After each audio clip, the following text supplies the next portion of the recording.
Welcome to Amazing Business Radio with best-selling author and customer service and business expert, Shep Hyken. Shep will talk with some of the smartest thinkers in business to help make you more successful in your professional and personal life. This is Amazing Business Radio with Shep Hyken. Hello, everybody. It's Shep Hyken here. We're back with another episode of Amazing Business Radio. I'm very excited to introduce you to John Boccuzzi Jr., who is the author of The Art of Seducing Your Customers. He is also the president of ISG Global Research, and that is a global research and advisory firm, and working with incredible brands, well-known brands that you and I have. We're going to talk about a few of those brands in today's discussion. We're going to talk about his book, and you're going to learn all about what the SEDUCE model is. But before we get into the interview, just a quick announcement. If you have an amazing customer service or experience story that you'd like to share, or you have a question that you want me to answer, please reach out to me on any of the social media channels because I am pretty much everywhere. And if it is a question, use the hashtag AskShep. I will either answer it right there in the social channel, I'll answer it on this show, I'll answer it in my newsletter, which is the Shepherd Letter, or you can maybe get the answers on my TV show, which is Be Amazing or Go Home. And that can be found on Apple TV, Roku, Amazon Prime, and you can even go to beamazing.tv because that's the landing page where you can catch all of the episodes and enjoy them. I'm excited about the show, and I hope you are too. But right now, I'm super excited about you getting to learn from John. John, welcome to the show. Shep, thank you so much for having me today. Well, I remember you and I first met, and we've tried to figure it out. It was well over 10 years ago, New York City. I don't remember how we started hanging out and talking, but it was at a cocktail reception after a full day program. I had done a short speech and moderated a panel. I can't remember if you were there representing a company that was on the program or not, but you and I go to this fancy restaurant and you bought me dinner. And I thought to myself, one day I'm going to pay you back. And you called me up and said, hey, let's talk about the art of seducing your customers. And I said, I just love the title. And here we are today.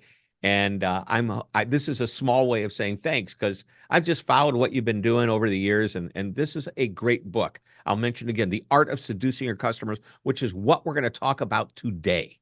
Well, Shep, thank you. Look, 10 years, and this has got a little interest on it for buying you dinner. So this is exciting. Thanks for having me on the show.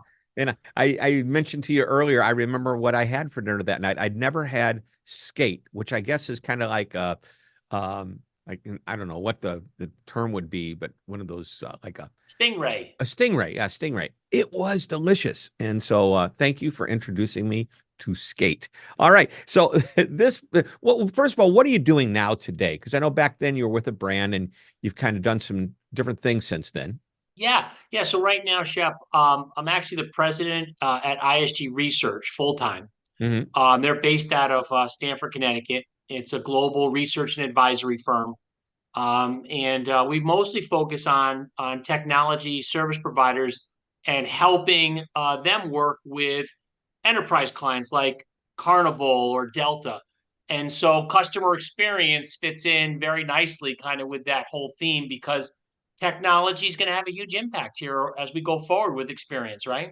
Oh, yeah. Now, I want to get into the book in just a moment, but why did you write the book? And by the way, I love the title, The Art of Seducing Your Customers.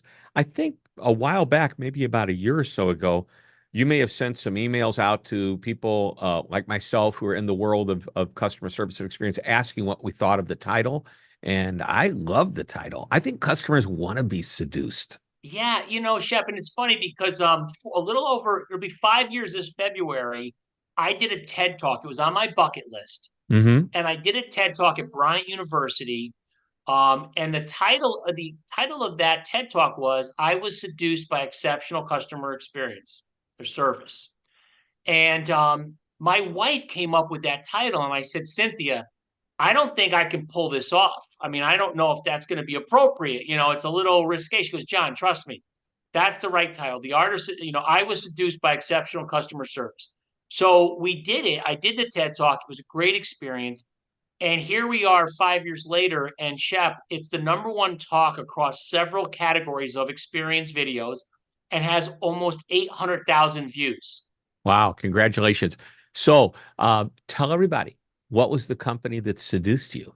Yeah. So So this is going back 27 years. And I've always been intrigued by experience. Most of us probably are. What's our work experience like? What's our customer experience like? What's with a brand? And 27, 28 years ago, I was working in New York City, just off of Fifth Avenue, and I had to get a new pair of frames, new pair of glasses. And so, there wasn't Google, there wasn't search engines 27 years ago, so you went downstairs. I took the elevator downstairs, took a left-hand turn out of the office, took another left turn, and ended up 1010 Optics, a small optics center. And from the moment I walked in to the moment I left, this woman, Ruth, the owner of the store, completely seduced me with the experience. She took care of me. She picked out these frames. And I talk about it in the book in detail. But the fun part about that story is, Shep, and you can see glasses if you see me today, is they're bright blue. Is she put on this very provocative pair of glasses, just really bold and bright. And I said, Ruth, I don't think I could pull these off.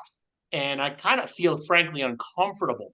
She goes, John, trust me, people are going to love it. Well, when I walked out of the store and went back to my office, at the corner, before I went back in, a woman stopped me and she said, I love those frames. Now, the funny part is, Shep, I thought Ruth had set somebody up at the corner to kind of give me that compliment. But 5 compliments later that same day, I knew she had changed my life, and it was through an experience. And so from that point on, I tried to think about how I would impact experiences regardless of what firm I was working for.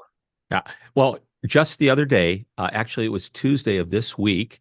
Now we're recording this a few weeks in front of when the episode airs. And by the way, if you're listening to this episode the day it comes out, go to Amazon today and purchase The Art of Seducing Your Customers, because it comes out the week of this podcast being released. And if you're listening to it 6 months or even a year from now, you can still get the book. All right, that's enough of a plug. But just on Tuesday, I won't tell you the name of the company, but their initials are Warby Parker. Oh, there you go. So, and what's fun about that store is the fact that I went and I bought 2 sets of frames. There was a gentleman there that I guess is a frame expert and said, try these. And it was a big, bold frame. My wife was with me and she said, well, that's kind of really in fashion. And I'm looking and I go, oh, I don't know. I kind of wish now that maybe he pushed me to buy these big, bold frames. But regardless, here's what's cool about Warby Parker. You and I mentioned and talked about who was on the program that we visited, and it was Stella Service, Stella Select, or something like Jordy Lesser's company, and it was all about as packages get shipped to you and you open them up, what's the experience like? And they were rating that for all kinds of retailers. Well, Warby Parker, and you just told me this, I didn't remember, it was just barely a startup at the time. Yeah. And that was a person that was on the panel that I was moderating. Yeah, it's incredible. I mean, how the world goes around, but that's an incredible unboxing experience, and that whole experience of convenience, right? And we can talk about friction. It's even one of the chapters, but that's incredible. The ease at which you were able to buy a pair of frames. Absolutely. Yeah. Well, all right, let's jump into the book. I just want to know first, there is the first or second chapter, the history of customer experience. Tell us the great history of customer experience. Well, it was funny because I started to think about it, Shep, and I was like, well, geez, where did the words come from, and where might have started? And so I just got curious and went back and did some research in history research, and it really brought me back to a trip my family and I went on to Pompeii. And I thought about all of the vendors, because they were talking about these fish vendors, these soup vendors that would be at the corners. And actually, the pottery and their containers are still there intact. It's incredible. And so I started to think, like, imagine this, Shep. There's a small community. People aren't flying in from all over the world. They live there. They live in Pompeii. So if you have a bad experience with somebody that makes soup, you're not going to ever have to go back there, and they're going to probably be out of business pretty quickly because the population was relatively small. So they had to have great customer experience. So I thought to myself, look, that could have been the beginnings 2,000 years ago, could have been the beginnings of where trade and marketplace and customer experience could start. Now, fast forward 2,000 years, Lou Carbone in 1994 wrote an article and actually coined the phrase customer experience. So it's really quite recent. If you think about it, it's astonishing. We couldn't figure it out until 1994, but that's the history of customer experience. Wow, crazy. I somewhere in London, I believe it's in London, is a museum that has a big rock, and on the rock is carved in the first customer complaint letter of all time. And I was looking around. I don't know if you saw. I was looking around because I wrote an article about this, and actually, it was part of a forward of a book that I wrote for someone else that had the little bit of the history. So service has been going on for a long time. Experience has been going on for a long time, and for not just decades. And the words customer experience and I know Lou Carbone is a genius. And he is all about marketing and design. And he recognized that I believe experience was much more than what the first person that I heard use the word experience was before that, but they didn't use it in the same way. They used it as a sexier way to describe service. But service is a important part, but it's just a part of the experience. And Lou is smart enough to recognize and other companies and high level CEOs, famous people like Jeff Bezos, recognize the experience is everything, not just the service, which is part of it, or the support. All right, let's jump into the book. You know what I want to do? I want to take a short break, and when we come back, SEDUCE, which I believe stands for Step Up, Employ, Design, Uncover, Connect, and Expect. I want you to give us a very brief synopsis on each one of those because that's what the acronym SEDUCE is all about. And you mentioned friction. I want to dive into that one a little bit deeper because, as you know, I wrote a book, The Convenience Revolution, which is all about eliminating friction. Obviously, great minds think alike. You and I are tracking the same way. So when we come back, we're going to talk about that and much more. Ladies and gentlemen, boys and girls, people of all ages, we are talking with John Boccuzzi Jr., the author of The Art of Seducing Your Customers. Don't go away. We're coming right back. One of my favorite sayings is that customer service isn't a department. It's a philosophy. And it's a philosophy that must be embraced by everyone in the organization all the time, and that's 24/7.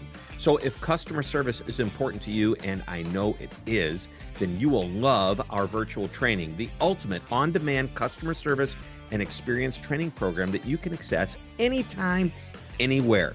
Now, the course content applies to everyone, regardless of position and responsibility, from senior executives to the most recently hired and everyone in between.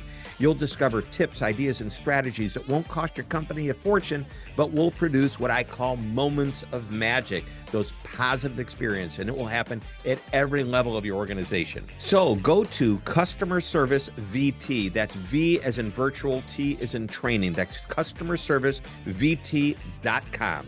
It's time to get customer focused. You're listening to Amazing Business Radio with best-selling author and customer service and business expert, Shep Hyken. We are back on Amazing Business Radio talking with John Boccuzzi Jr., who is the author of The Art of Seducing Your Customers, available everywhere, especially Amazon. So, John, SEDUCE. I kind of hinted what it was about, but let's take each one of those and break them down so that the audience knows what to expect when they buy this book. Yeah, thanks, Shep. So look at the whole concept here is the first step in the SEDUCE framework is, step up and pay attention. And what I mean by that is, and you mentioned Bezos and Amazon, think about Sears Roebuck, right? There was 3,200 locations 23 years ago, and now there's 22 locations. And Amazon runs the world. They had the first Amazon with their catalog. We all got it at Christmas. We remember it. I love that catalog. Hours and hours of enjoyment looking through all the things I wanted. That's right. You circle them for Christmas. So just think about stepping up and paying attention, meaning what is your competition and or the market? Because it may not necessarily be your competition today. Remember, Amazon was selling books online. And then they sold everything online. So it's paying attention to what's happening in the marketplace is kind of the first component. The next phase is really about the employee and the employee and the employer and that experience of the employee. If you've got employees that aren't, you're not delivering an exceptional employee experience, that's going to translate into less exciting experiences with customers. So the idea here is, how are you creating great employee experiences? Because that's going to translate into great customer experiences. And each one of these is a chapter where there's stories and examples and thoughts and ideas about what you might want to do. Design is the D in Seduce. And really, it's about designing experiences, not only for retention, but acquisition, right? So just thinking about, how are you creating experiences like the one that you had at Warby Parker, or like the one I had with Ruth at 1010 Optics? But how are we creating experiences that are designed for retaining our clients long term, and also acquiring? Because you can't do just one. You need kind of a combination. The uncover, the U, is really a piece, and we could talk about it more because it's a chapter you're passionate about. You wrote a whole book on it. I just wrote a chapter on it, but it's this idea of being a friction hunter and uncovering friction. And that's super critical when you think about kind of experiences, especially with technology today. And then connect the dots between the intention and your expectations, right? So you may have had this intention of doing something from an experiential perspective, but is it translating at market? Are your customers, or even frankly your employees, is it translating to them correctly? So you've got to keep an eye on that. So you may have good intentions coming out, but you've got to be careful that you connect that dot to what the expectation, that meets it, right?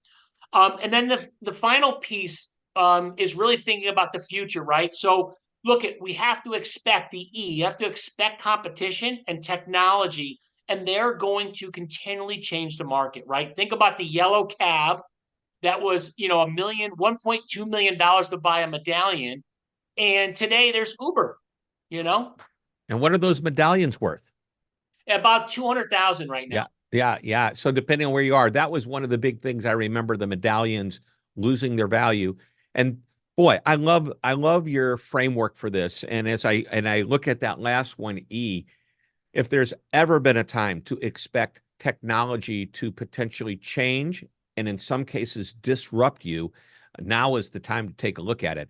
Who would have thought, and I go back and talk about convenience, that companies like Uber and Lyft and anyone else in that world, they disrupted the entire public transportation industry as far as, taxi cab. Like, who would have thought that taxis would ever have competition other than other taxi companies? But isn't that what Lyft and Uber are? But they just took the technology that was available and made it a different type of product and experience. Well, yeah, and they took it, like, again, as you think about your business, it's taking and unfolding it a level back, because all Uber did is they said, wait a minute, there are people going from A to B, and there are people that wish they could go from A to B. What if we brought those two people together? And that's the same thing. Think about Netflix and Blockbuster, right? I mean, for those that remember Blockbuster, our last sign of the last Blockbuster in the state of Connecticut, the sign was taken down just 4 months ago. Wow. And by the way, the last Blockbuster, I believe, was in Hawaii, right? Is that right? Yeah, I think it might be in Washington State. It actually might be in Washington State, but yeah. Far away, but it's amazing. Yeah. They missed the opportunity. And, they could have bought Netflix. Well, they could have bought Netflix, but listen, Shep, Netflix almost got cannibalized overnight through, being able to transmit video through the wire directly, right? Think about this. So the digital transfer, the idea of 5G and being able to get a movie, run through wires right to your home, nothing through the mail. They almost got disrupted themselves, right? Think about that. Yeah. And, the other thing, who would have thought, wow, Netflix, who's the competitor of that? Well, how about Disney and with ESPN? And how about Prime, Amazon Prime, and then Hulu and Peacock and all of these other streaming services? Just as Amazon was so dominant in their retail world, now today they look at Target and Walmart and many other large online retailers that directly compete with Amazon for the business. And you would have thought, gosh, nobody could ever compete with them. And what happened is Amazon came in, they found a technology that worked really well. They created this incredible experience that it took a long time for anybody to catch up to and match. Yeah, that's right. And that streaming is all about that technology and taking the friction out. So, Netflix took the friction out of having to drive out in the snow to get your movie because it came in the mail. But streaming took it from one step further and said, don't even worry about going out to your mailbox. Right. So it's just, I think technology, to your point, that expect technology and competition is a critical component, and it ties back into the friction. Yep. So let's talk about that for a couple of minutes. I love this topic, eliminating friction, and you refer to it as the friction hunter. Yeah. Yeah. And this came about even through some of the stuff I do today with technology firms is, when they try to talk to us about the tech that they want to bring to the market at Carnival or Marriott or Procter and Gamble, one of the things that we challenge them with is, well, talk to me about the friction that you're removing from the process, right? So it could be a manufacturing process, it could be a customer experience process, but this idea of, and GoDaddy's a great example of where they've just removed so much of the friction to make it easy to get quick support on their with their team, and that's important because as consumers, we have less and less patience for friction. Before, it was what it was, right? There was one soup person in Pompeii, and you either ate that soup or you didn't. There was tons of friction and blah, blah, blah. But today, people are like, no, I've got 500 places I can get soup from. If that's not a good experience in getting it, I'll go somewhere else. Not a problem. Yeah. And in the B2B world, the stakes are higher because there aren't 500. There might only be 5 places to buy the soup if you're in that B2B space. And guess what? I have a client that's in the large machine equipment manufacturing industry. Their real money isn't made when they sell a piece of equipment to a company, which, by the way, is millions and millions of dollars, and it's replaced about once every 12 years or so. So they are looking at the maintenance contracts, year after year renewal of that contract, and they know that if they don't do a good job when it comes time to update the machine with something new, it's like Judgment Day. Did they do well enough to earn the business for the next 10 to 12 years? Because if they didn't, they miss it, and it was referred to as a generational mistake, meaning it's a whole generation of purchasing agents or buyers that are going to be that are now going to have to work with them 10, 12 years from now, who you don't even know yet. And so it's a big deal. Everything you're talking about, it's so important. So anything else in the world of friction that you want to add? I know you've got great stories in there. It's really fascinating. Yeah, they're fun stories. So look, if you get the book, you'll definitely enjoy reading some of the fun stories in there related to the friction. But I think if you had to think about an important area for your business is really assessing, the onboarding of an employee. I'll give you a really interesting facts and figures is, I don't remember the exact percentage, but it's a double-digit number. Employees that will leave their job the first day they onboard because the tech is not acceptable. Wow. Okay. So I know a lot of employees leave within the first few weeks, but you're saying the first day because the technology is, especially probably for the IT department, they go, what did I get myself into? This is medieval age stuff. Yeah. And it's so that's the kind of stuff. So it's not just the in customer friction, it's also the employee friction. So it's everywhere. And friction has a half-life. It's never 100% friction free, right? There's always friction. The key is just like radiation is you want to constantly get it to be smaller and smaller and smaller. Right. It's never going to necessarily go away. There'll always be some friction, but it's getting it halved each time, making it a little bit better, right? Yeah. And I'll give you my example of this, and it's in the book, The Convenience Revolution. Uber was probably the first to market with the kind of technology they're using. And it used to be when I needed to take a taxi from my home to the airport, I would call the night before, set up the time, or call that morning and say, how long is it going to be? 20 minutes. I had no idea if it was really going to show up or not on time. Okay. They said 20 minutes. Was it really going to be 20 minutes? I get in, the driver says, where are you going? And I tell them. And then the driver puts down the meter. And when I get there, I don't know how much it's going to be, but when I get there, I have to pull out my wallet, pay for it, and then I walk away. And what Uber did is they eliminated, number one, you go on your phone, you can see where all the drivers are, you know how far away they are. They tell you how long it's going to be before they get there. And now you can book ahead of time. They tell you how much it's going to cost. You've already got your payment system in there. So once it's set up, it's set it and forget it. And so you just get out of the car and it's done. And by the way, the driver knows where you're going. So if you don't even want to talk to the driver and tell them where you're going, it doesn't matter. They know where you're going. The only piece of friction they didn't eliminate, to your point, is the actual ride. And until we get to a point where Star Trek, beam me up, Scotty, or whatever it is, where we can beam ourselves over without having to get into a car, that piece of friction will always be there. That's right. That's a good point. I love that. There's still going to be traffic and all the other fun things, but they got a lot of it solved. Right. They really did. Great story. All right. We're running out of time. And, I always love to end with the one thing question. And the one thing I want to ask you about today is one last nugget of wisdom that comes from your book, The Art of Seducing Your Customers.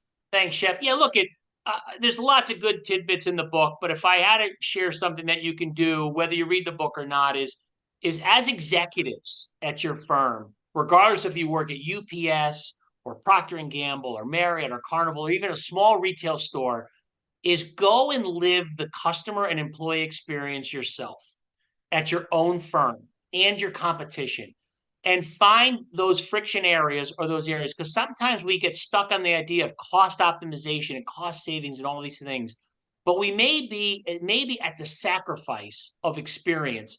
So every 6 months or a year, as an executive or as somebody in the firm that cares, go and actually run the experience yourself. And I bet you're going to be surprised on what you find. Oh, yeah, that's amazing. So in a sense, you're playing undercover boss. Yes. Yeah. Another thing, just to add to that, is maybe head down to the customer support world or sit next to somebody that handles calls from customers and listen in, or actually take some of the calls yourself, which would be a very powerful way of hearing firsthand from the customer exactly what they're experiencing. I love that. That's good. I remember doing the edible arrangements. I ran the customer care center there for 3 years. And at Valentine's Day and Mother's Day, I was in the call center taking the calls. But was Edible Arrangements at the meeting that we were at? I believe they might have been. They were not, but Taru, is his name Taru, the CEO? Tarek Fareed, yep. Yeah, what a great guy. What a great guy, and what a great company he's built. John, you and I could speak and talk to each other for hours and hours, and we'll probably do that as soon as the show is finished.